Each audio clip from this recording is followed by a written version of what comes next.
Você conhece alguém que resgatou vidas de outras pessoas enquanto viveu? Que tal conhecer agora um homem que conseguiu resgatar a vida de milhares de pessoas? Eu estou falando de João de Brito Selva, o meu tio, que eu tenho a honra de apresentar a você a história dele, um pouco da história dele neste vídeo.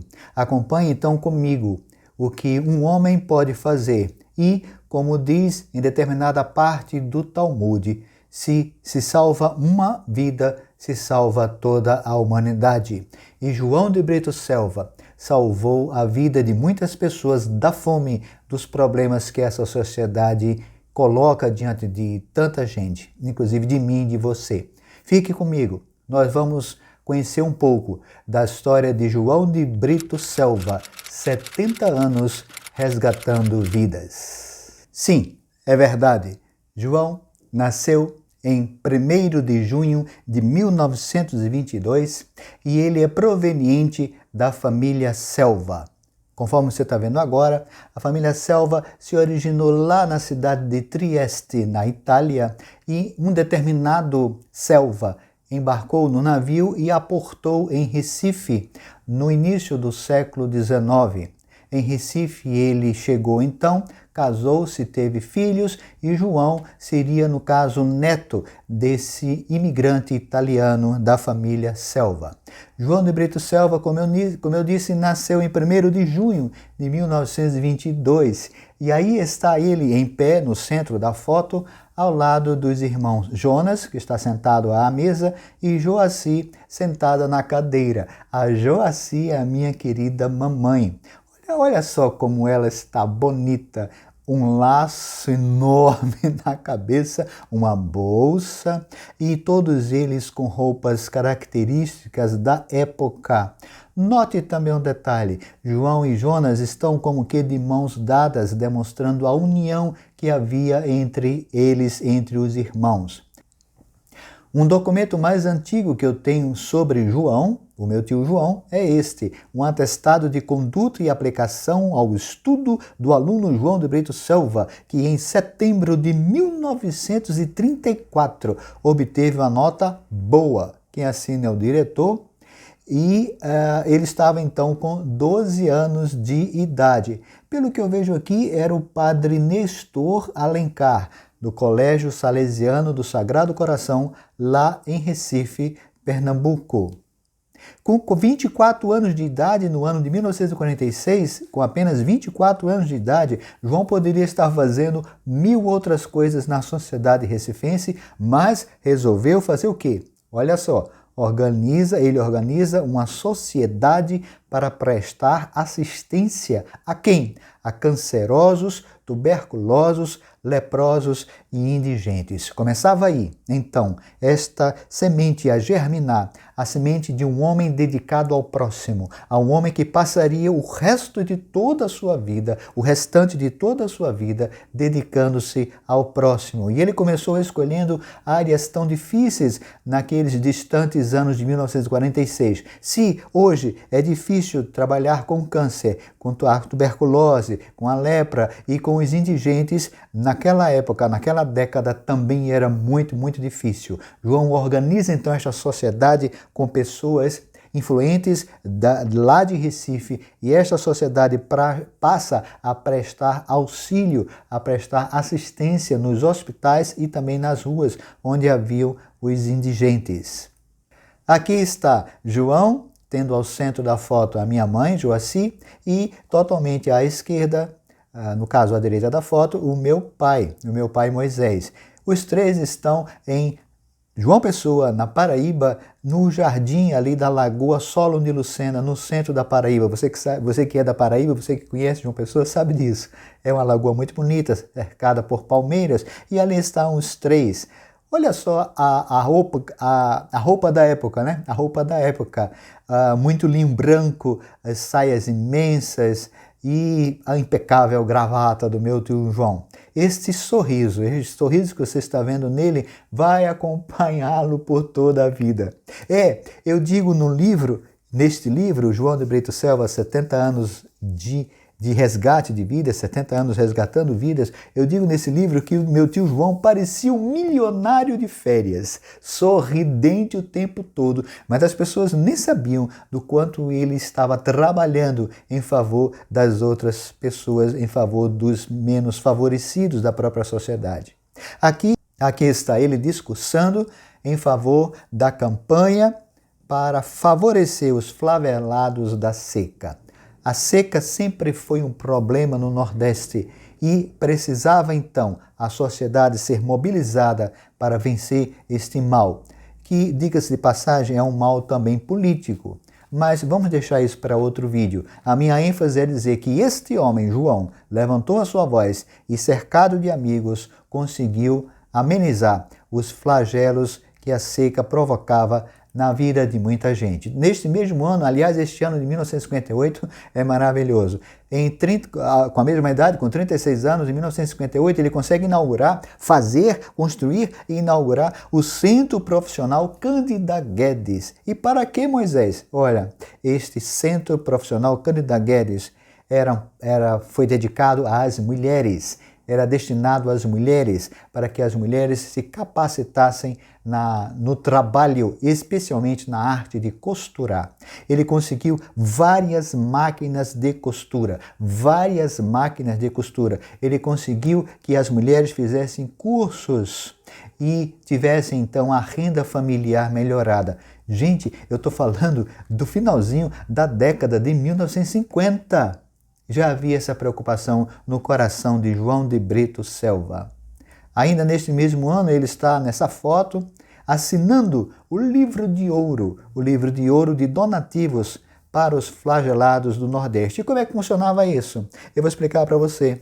Alguém tinha uma ideia de pegar um livro grande, geralmente um livro de atas, aquele grandão, e saía de porta em porta na casa das pessoas e também no comércio, e também na indústria, e também no meio político, pedindo, olha, assine aqui, coloque seu nome e dê a sua contribuição para amenizar os flagelados da seca.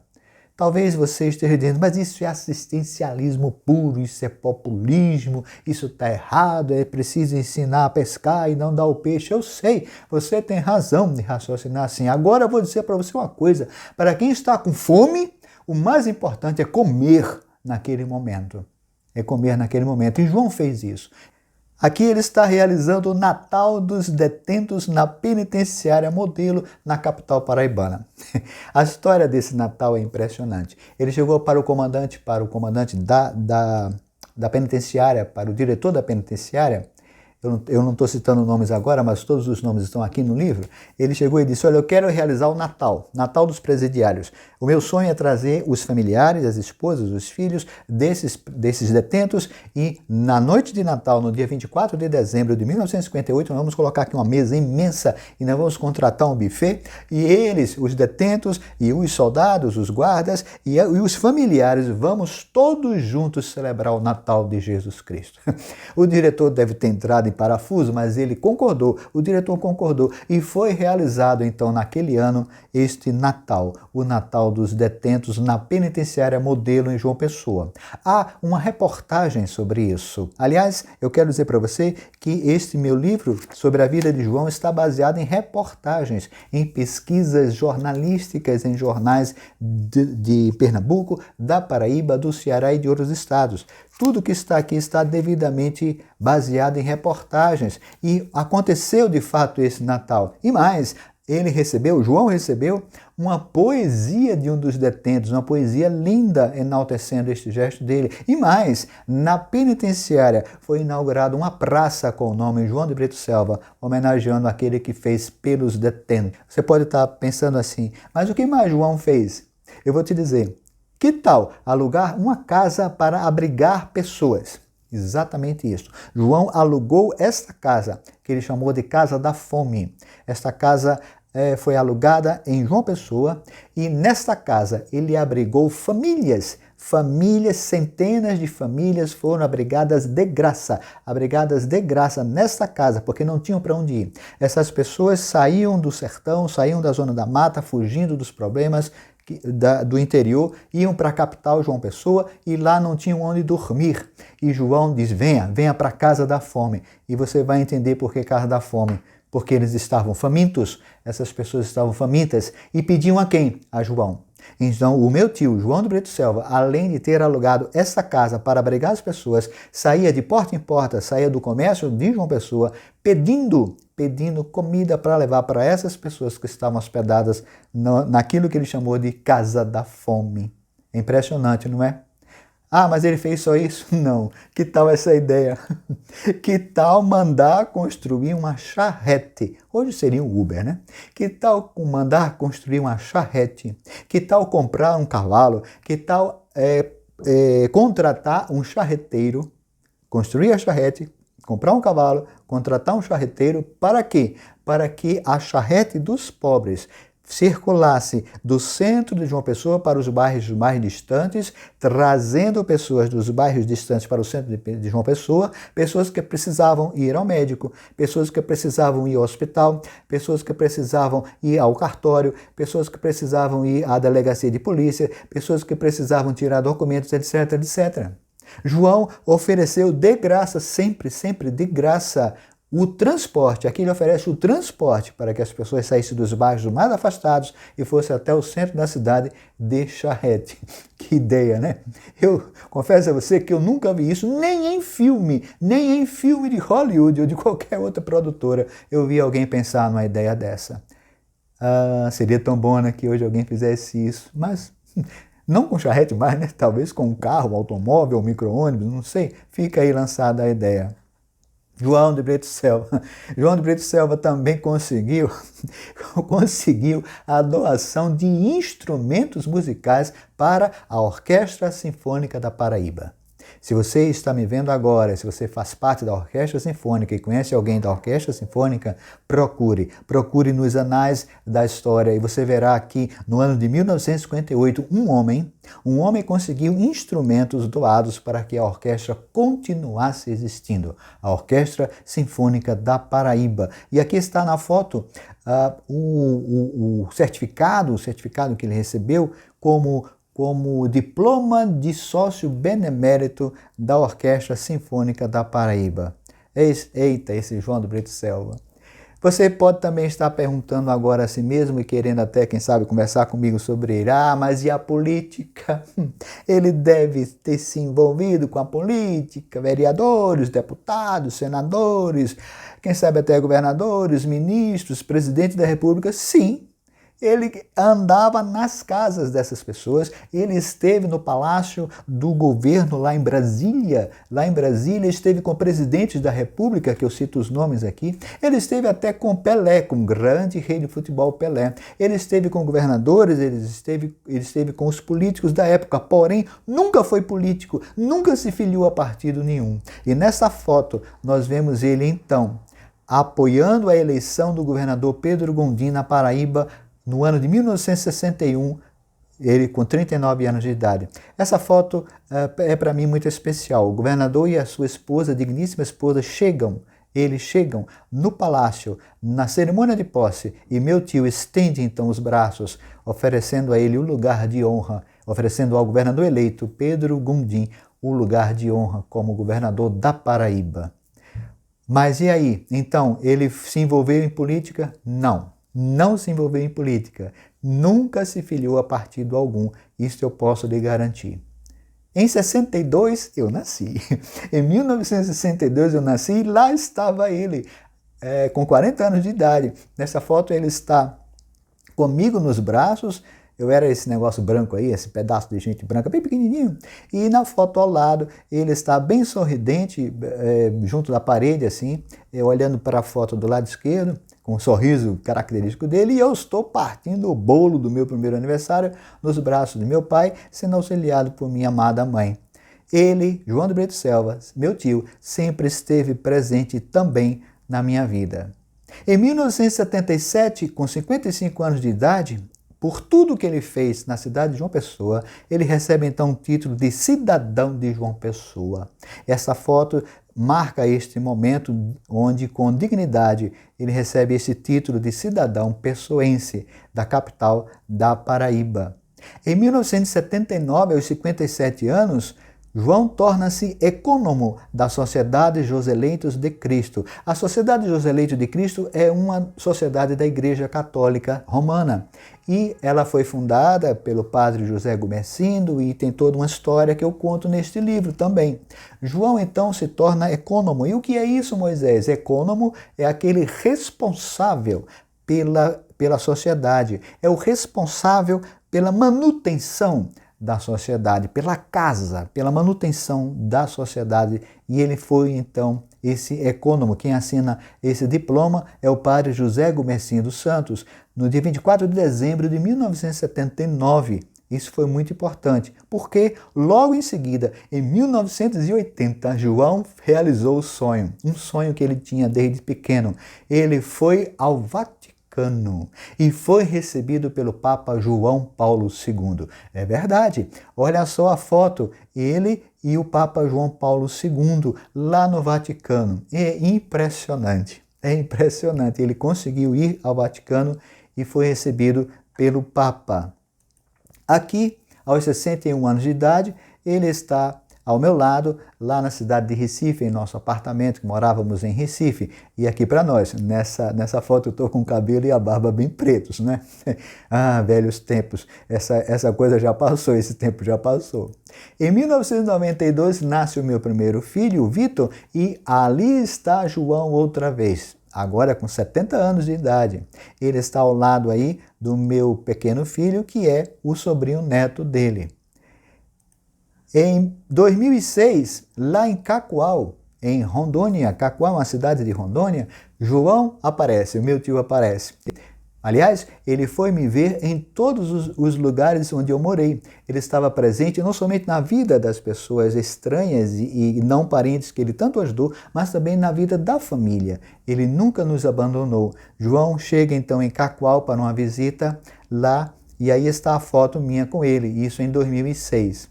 Em 2009, esta foi a última foto que eu tenho com ele, do meu querido, saudoso tio. Em 2009, com 87 anos, eu o visitei em Salvador, na Bahia. Ele estava na casa dos padres, sendo muito bem cuidado, lá na Sociedade Joseleitos de Cristo, e nós fomos até lá. Ele nos viu, foi uma festa, de lá nós fomos ao shopping almoçar, e olha só aí na foto, ele almoçando, comendo para variar macarronada, né?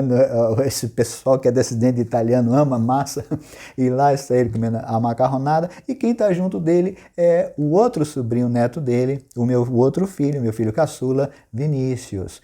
Na época, juntos lá, meu tio com 87 anos. Até que, em 2011, meu tio falece. No dia 22 de julho, João de Brito Selva morre aos 89 anos. Você poderá então perguntar também, mas finalmente, Moisés, a quem João beneficiou? Olha só essa tela. João beneficiou diretamente órfãos, tuberculosos, cancerosos, músicos, flagelados, costureiras, industriais, crianças, mulheres, idosos, religiosos, leprosos, indigentes, presidiários. Estes são alguns dos que foram beneficiados pelo João de Brito Selva. Quer mais? Quais foram as ações de cidadania incentivadas por ele? Eu listei algumas, veja aí. O lazer, a educação, a saúde, a segurança, a religião, o civismo, o amor ao Brasil, a moradia, a alimentação, a justiça, a maternidade. Este foi meu tio João de Brito Selva. Aqui no livro eu tenho algumas frases que ele falou, entre elas esta, observe bem. Ele disse, o meu problema é ter um prato de feijão para todos que vêm à minha casa, a casa da fome. Você lembra aquela casa, da foto que eu te mostrei? Pois é. Ele tomou o problema da fome do outro como dele. E ele tentou então resolver dessa forma, conseguindo alimentar as pessoas. Outra frase de João. Aceito tudo que me derem, pois eles não podem passar sem, pelo menos, um prato de feijão.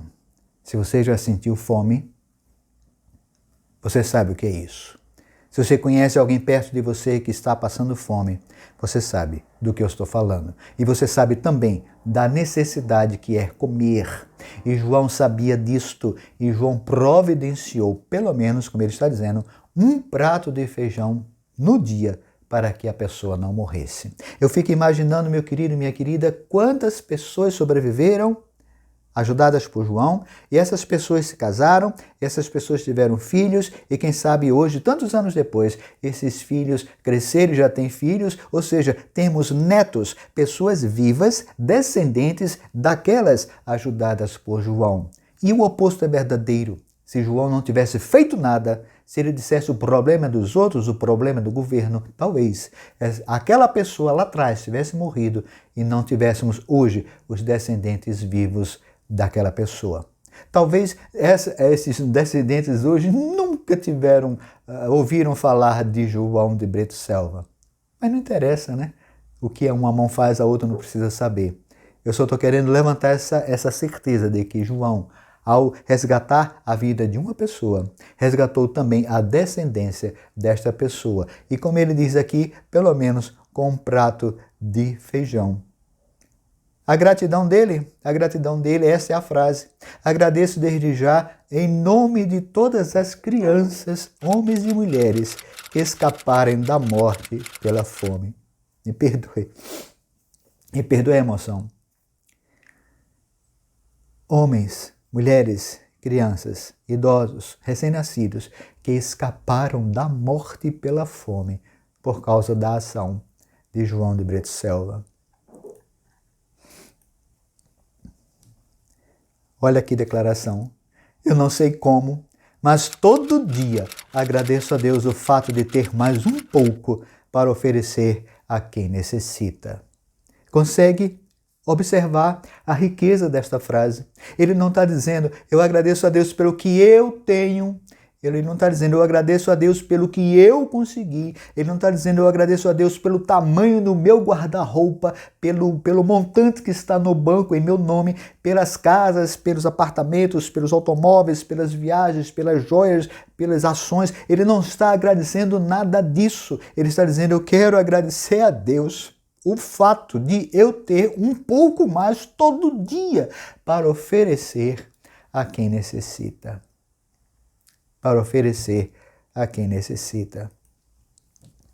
João diz, toda manhã vou com minha carrocinha de armazém em armazém e percorro as 15 padarias de João Pessoa para buscar 1 quilo de bolachas em cada uma. Aquelas pessoas que estavam lá na casa da fome, amanhecia o dia, queriam o quê? Comer. E antes que elas acordassem, porque você sabe que o trabalho em padaria é muito cedo, o padeiro faz o pão muito cedo, neste horário o João estava pelo meio da rua com a carrocinha que ele fez, uma carrocinha de madeira, indo de padaria em padaria, 15 padarias que havia na cidade de uma pessoa perto da casa da fome, para pedir um pacote de bolacha. Um pacote de bolacha, 1 quilo de bolacha, ou seja, ele conseguia em média 15 quilos de bolacha toda manhã para alimentar aqueles seus hóspedes. Os pequeninos de Deus, os pequeninos do Pai. E essa frase, meu querido, minha querida, acompanhou a vida de João e também tem acompanhado a minha. Olha só, o difícil a gente faz logo. O impossível demora um pouco, mas a gente consegue também. Eu tenho conhecido algumas pessoas que deixam para fazer as coisas depois. Depois eu faço, amanhã eu faço, para a semana eu faço. Eu estudei bastante e fiz alguns cursos e quando tinha um calendário de prova, os meus colegas diziam, eu vou estudar na véspera, Não, o difícil, aquilo que é chato, aquilo que é difícil, a gente faz logo.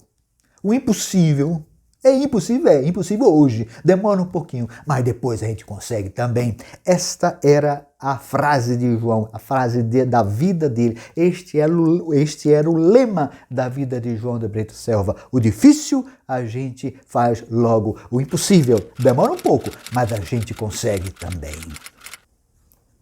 João de Brito Selva, 70 anos, resgatando vidas. Neste livro, como eu disse, eu trago para você as reportagens que embasam tudo que eu falei. Aí você vai dizer assim, mas foi um grande trabalho de pesquisa, Moisés? Não, não foi. E sabe por que não foi? Porque João selecionou, recortou, guardou, colou tudo que saía sobre as atividades dele durante toda a vida dele nos jornais. Nos jornais da Paraíba, nos jornais do Ceará, nos jornais de Pernambuco, nos jornais de São Paulo, nos jornais de Minas Gerais, nos jornais do Rio de Janeiro. Aonde ele ia, que fazia alguma coisa, e o repórter escrevia, e o jornalista estava presente, e registrava, e publicava, João cortava e guardava. Um dia ele chegou para mim e disse, sobrinho, guarda esse livro para mim, guarda essas coisas para mim. E eu guardei. Acho que na época eu era ainda um adolescente. Passaram-se os anos, até que, recentemente, eu resolvi escrever a vida do meu tio João de Brito Selva. E aqui está o livro. João de Brito Selva, 70 anos, resgatando vidas. Quero apenas ler o que está aqui no final para terminar. Esta foto registra o meu encontro com João. Neste livro tenho a honra de registrar que meu tio passou toda a vida dedicando-se a mitigar a dor do outro, promovendo cidadania. Recém-nascidos abandonados encontrando um lar, adolescentes matriculados em escolas, pais de famílias conseguindo emprego, mulheres fazendo exame para evitar o câncer, estudantes recebendo material escolar, crianças ganhando brinquedos, jovens aprendendo cursos técnicos, idosos acolhidos em asilos, apenados e enfermos visitados e confortados, cada um deles foi alvo da solidariedade de João. Ele nada teve para si mesmo, exceto as roupas que usava, e tudo o que conseguiu doou a quem necessitava. Certamente, hoje existem descendentes dos que tiveram suas vidas resgatadas por João de Brito Selva durante 70 anos. Obrigado por sua atenção e que esta vida de João de Brito Selva nos inspire a sermos mais solidários.